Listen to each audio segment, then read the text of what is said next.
Middle class family, घर पे mummy papa बेटा और एक छोटी सी बच्ची।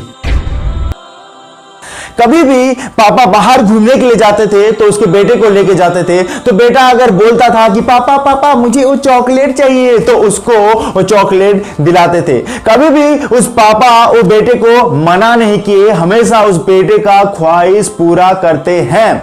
और कुछ दिनों के बाद उसका वाइफ भी बोलती है कि सुनिए जी, मुझे ना ये साड़ी थोड़ा ओल्ड हो गया है, ओल्ड फैशन, मुझे नया साड़ी चाहिए। तो उसको एक नया साड़ी दिलाते हैं पापा। और वो कभी भी उसका वाइफ अगर बोलती है कि मेरा ये मेकअप बॉक्स ना ओल्ड हो गया है, मुझे थोड़ा नया मेकअप बॉक्स आप दिलाएंगे क्या, तो उसका वाइफ को नया मेकअप बॉक्स वो पापा दिलाते हैं। कुछ दिनों के बाद उसका वाइफ बोलती है कि हमारे ना जो पड़ोसी है ना, आप जानते हो, उन्होंने ना नया कार लाया है, हम कब कार लाएंगे।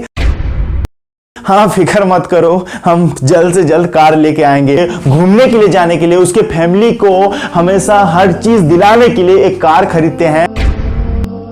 और कुछ भी प्रॉब्लम हो अपने फैमिली को कभी भी वो नहीं बताते हैं, और वो हमेशा उस फैमिली का बारे में ही सोचते रहते हैं। कुछ दिनों के बाद जब लड़का धीरे धीरे बड़ा होने लगता है तो उसका चाहत भी बढ़ने लगता है। जब वो लड़का इंटर के बाद +2 के बाद एक बड़े कॉलेज पे, बड़ा यूनिवर्सिटी पे जाता है, तो वहां पर फर्स्ट ईयर होता है, सेकंड ईयर पे एक दिन अचानक कॉलेज से आ रहा होता है और बोलता है पापा पापा आपको पता है मेरा जितने भी फ्रेंड है ना, उन लोगों ने बड़ा बड़ा फोन आईफोन पकड़ा है, आप मेरे लिए एक आईफोन दिलाओ ना पापा। अभी तो एक फोन लिया है ना तूने, 6 महीने पहले तो एक फोन लिया है ना बेटा, अभी फिर आईफोन क्यों बेटा। नहीं पापा मुझे एक आईफोन चाहिए। अभी थोड़ा प्रॉब्लम में हूं बेटा, अभी थोड़ा प्रॉब्लम चल रहा है बेटा, अभी कुछ दिनों के बाद मैं तेरे लिए आईफोन दिलाऊंगा बेटा, तू फिक्र मत कर, कुछ दिनों के बाद मैं तेरे को आईफोन दिलाऊंगा करके वो गुस्से से चला जाता है। फिर एक दिन जाता है, 2 दिन जाता है, सेकंड डे फिर आता है पापा पापा पापा आपको पता है वो जो रमेश मेरा बेस्ट फ्रेंड ना पापा, उसने ना उसके पापा ने ना उसको एक नया बाइक खरीद के दिया है पापा, आप मेरे लिए एक बाइक दिलाओ ना पापा, आप मेरे को एक बाइक दिलाओ ना पापा। तो उसके बाद उसके पापा बोलते हैं कि अरे बेटा समझने का कोशिश कर बेटा, अभी मेरे पास मतलब उतना प्रॉब्लम थोड़ा चल रहा है बेटा, अभी समझने का कोशिश कर, अभी एडजस्ट कर ले बेटा, कुछ महीने के बाद हम खरीदेंगे। नहीं पापा महीना नहीं, मुझे जल्द से जल्द बाइक चाहिए। हाँ बेटा ठीक है तू फिक्र मत कर, नेक्स्ट मंथ मैं ट्राई करूंगा तेरे लिए एक बाइक खरीदने के लिए। ठीक है पापा, नेक्स्ट मंथ नहीं, मुझे जल्द से जल्द चाहिए, अगर बाइक नहीं दे रहे हो तो कोई बात नहीं है पापा, मेरे को ना घर पे बोर लग रहा है पापा, मुझे ना एक लैपटॉप ला के दो ना पापा, मुझे लैपटॉप चाहिए, मेरे को लैपटॉप पे गेम खेलना है, बड़ा बड़ा गेम खेलना है, मेरे सब फ्रेंड के पास लैपटॉप है पापा।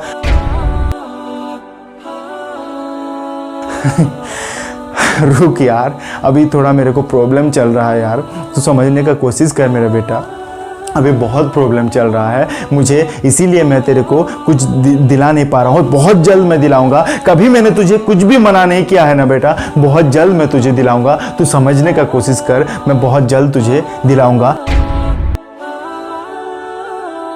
ऐसा कहते हैं। तो वो वहां से गुस्सा होकर वो लड़का फिर चला जाता है। फिर 1 दिन 2 दिन 3 दिन 4 दिन के बाद वो जैसे ही उसका पापा को देखता है, पापा यस पापा आपको पता है मेरे फ्रेंड लोग ना और हमारे जो टीचर ना, हमारे जो लेक्चर सर हैं, और हम सब मिलके ना एक प्लानिंग की है, एक टूर का प्लानिंग की है, 4 दिन का टूर पापा, मुझे टूर जाना है पापा।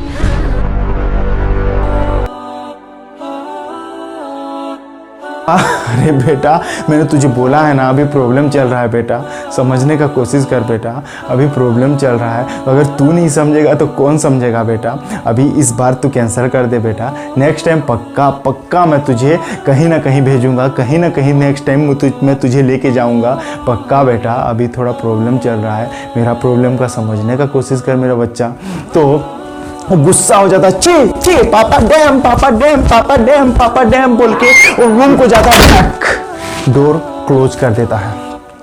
एक दिन होता है, 2 दिन होता है, उसका पापा के साथ वो बात नहीं करता है। कभी भी उसका पापा ऑफिस से आता है तो गुस्से से वो लड़का वो जो ट्रे होता है, खाने का सामान होता है, वो लेके अपने रूम को जाके डोर क्लोज कर देता है। कभी भी उसके पापा के साथ 2 दिन 3 दिन तक बात बिल्कुल नहीं करता है।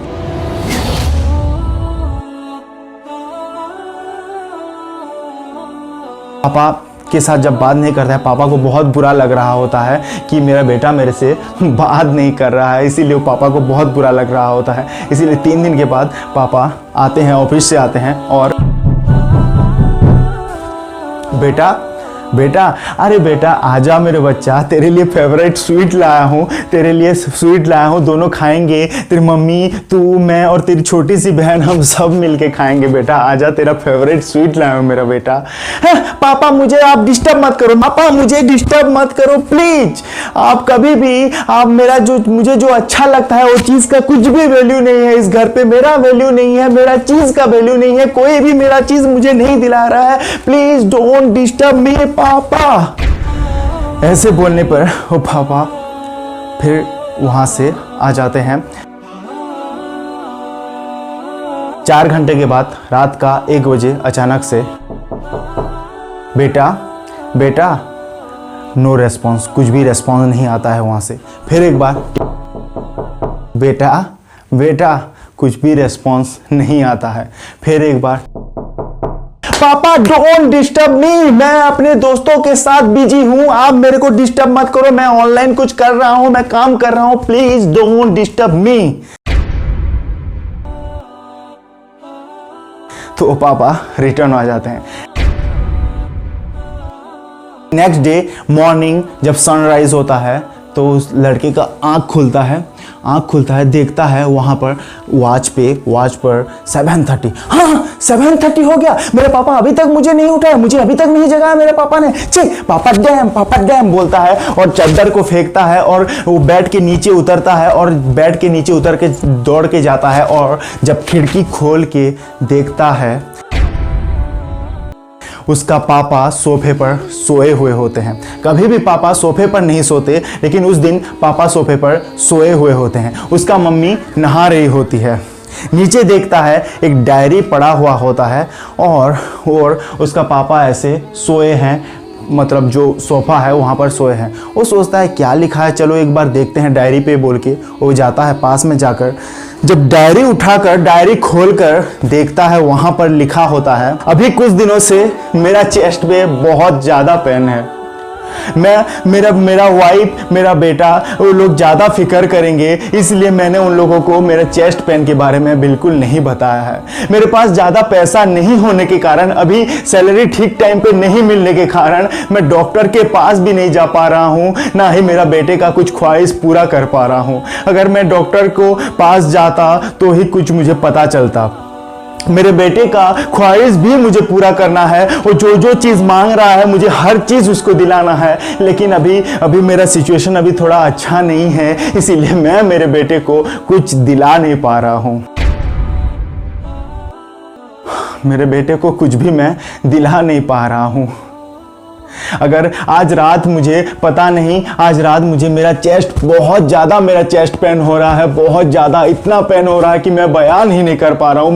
मुझे मन लग रहा है मेरे बेटे से बात करने के लिए, मुझे मन लग रहा है मेरे बेटे को हक करके थोड़ा टाइम रहने के लिए, इसीलिए मेरे बेटे के पास गया मैं। और जब एक बार डोर नॉक किया तो कुछ साउंड नहीं आया, दूसरी बार किया तो उसका कुछ रेस्पॉन्स नहीं आया। फिर मैं सोचा कि शायद मैं मॉर्निंग उठते ही मेरे बेटे को जोर से हक कर लूँगा और उसको बहुत जल्दी उसका हर सामान मैं दिलाऊंगा, ऐसा प्रॉमिस करूंगा, इसलिए मैं उसके पास में सोया हूं।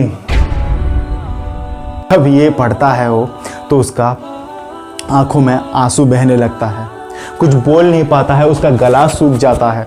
और जब उसका पापा को देखता है, पापा बोलता है, तो उसका पापा को हाथ को टच करके देखता है, हाथ ठंड पड़ गया होता है। उसका पापा का बॉडी को टच करके देखता है, पापा का बॉडी ठंड पड़ गया होता है।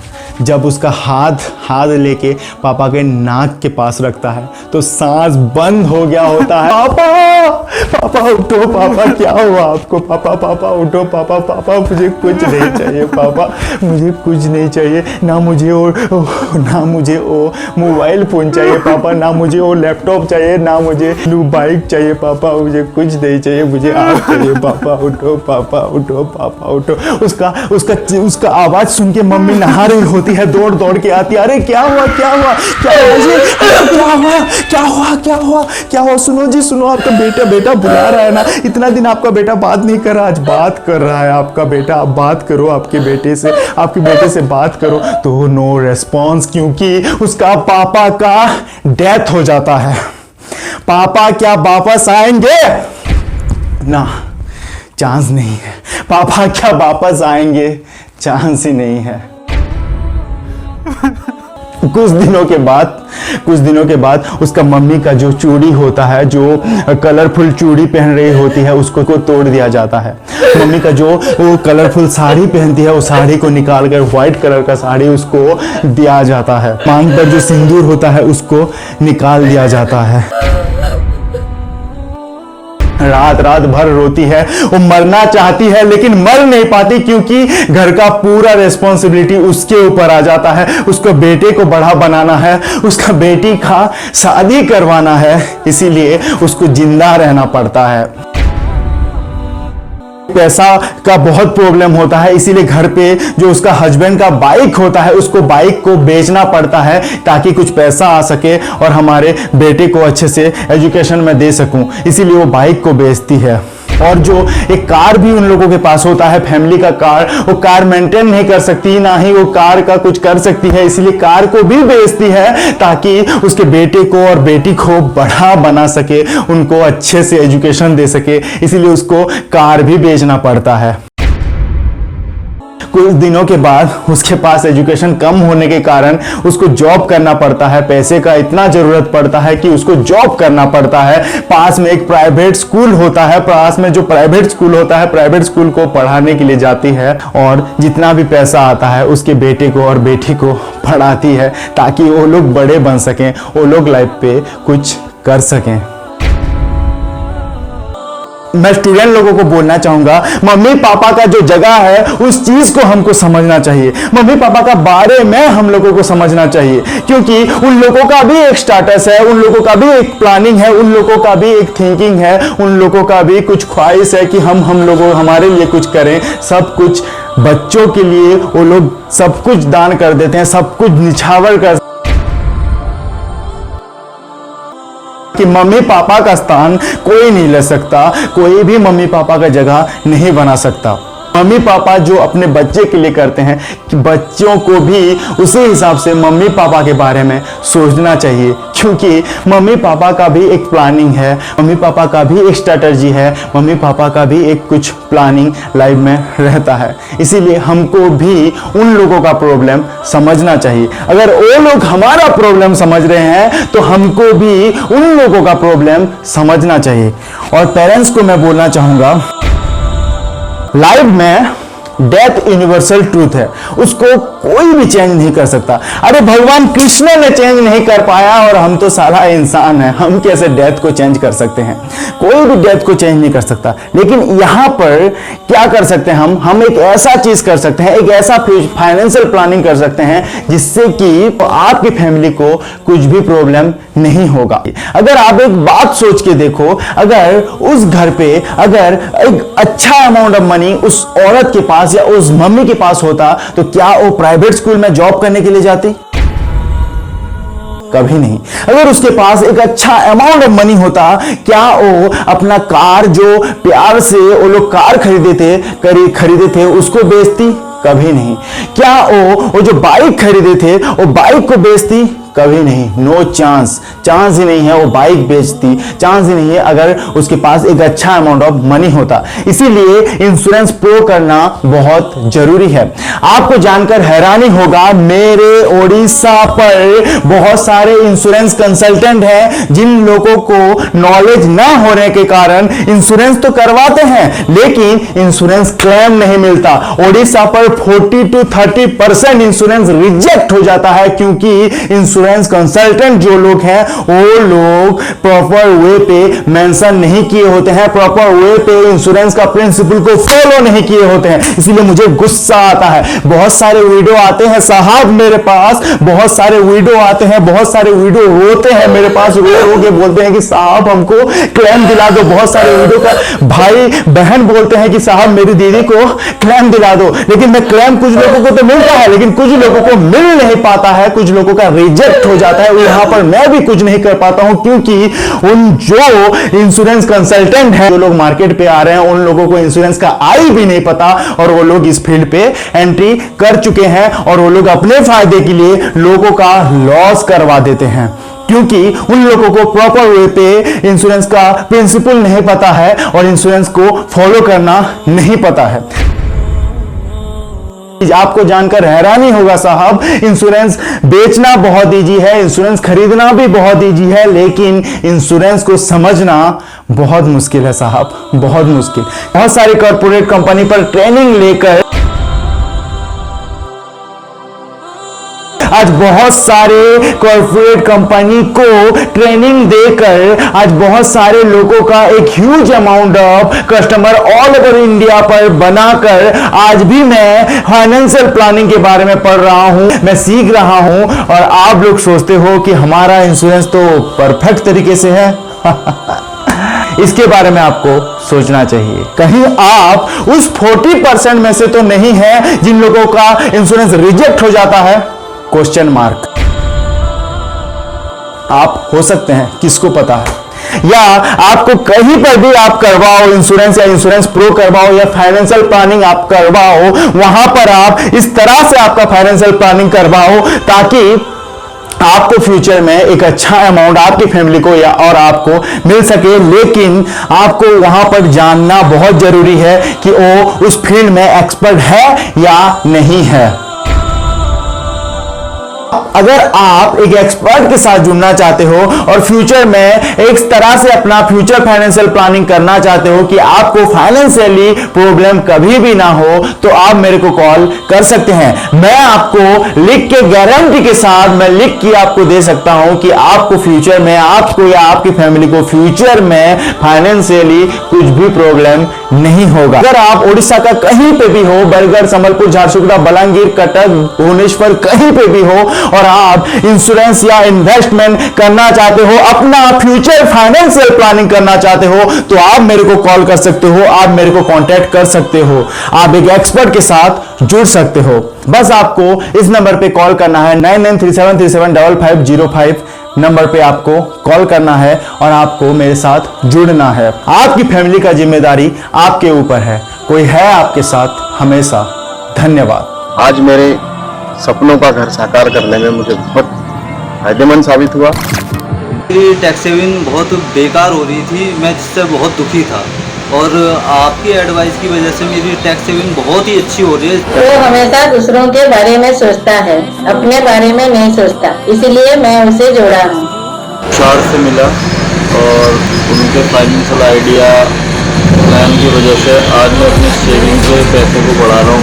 थैंक यू तुषार तुम्हारी फाइनेंशियल एडवाइस के लिए, जिसकी वजह से हमें बहुत बड़ा अमाउंट मिला है।